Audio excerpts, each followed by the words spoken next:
किसके बिना रुकता है। एक बार एक मुसलमान फकीर के पास एक युवक आता है। एक दिन उसने कहा, मुझे भी सन्यास की यात्रा करनी है। मुझे भी सूफियों के रंग ढंग मन को भाते हैं, लेकिन क्या करूं, पत्नी है और उसका बड़ा प्रेम है। क्या करूं, बच्चे हैं और उनका मुझसे बड़ा लगाव है। मेरे बिना वे जी न सकेंगे।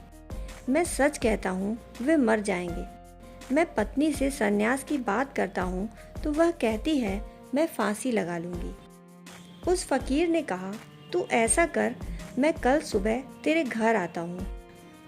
तुझे एक छोटा सा प्रयोग बताता हूँ, तू रात भर उसका अभ्यास कर ले और सुबह उठकर एकदम गिर पड़ना।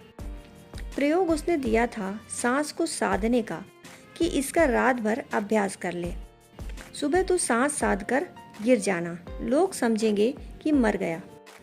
उसने कहा, चलो कोई हर्ज नहीं, करके देख लेते हैं, इससे क्या होगा।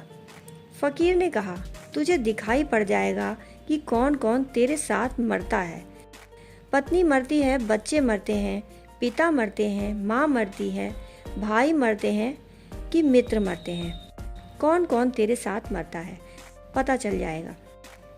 बस 10 मिनट तक सांस साध कर पड़े रहना है, सब जाहिर हो जाएगा।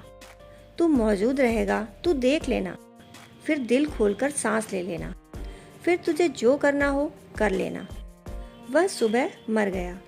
सांस साध ली। पत्नी छाती पीट पीट कर रोने लगी, बच्चे रोने लगे, माँ बाप चीखने चिल्लाने लगे, पड़ोसी इकट्ठा हो गए।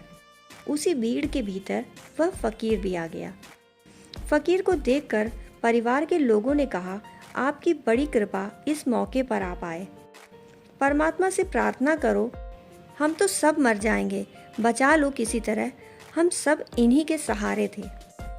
फकीर ने कहा, घबराओ मत, यह बच सकता है, लेकिन जब मौत आ गई तो किसी को तो जाना ही पड़ेगा।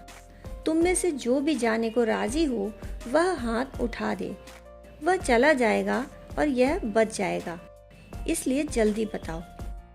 एक एक से पूछा गया। पिता से पूछा।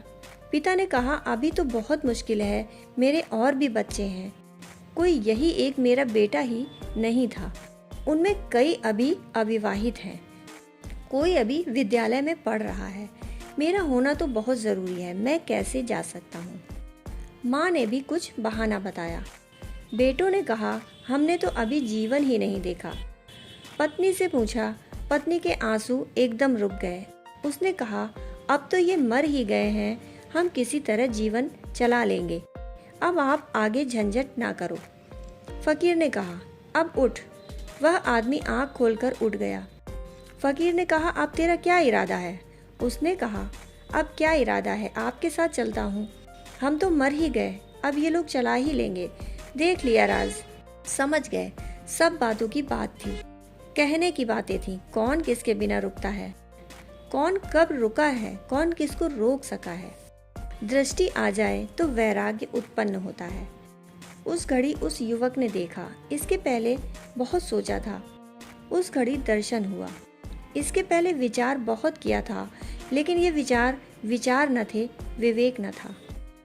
अगर शरीर को कोई गौर से देखे तो क्या पाएगा, वहाँ मृत्यु को रूप धरते देखेगा, मृत्यु को गर्भ में पाएगा, शरीर के रोए रोए में मृत्यु को छिपा पाएगा।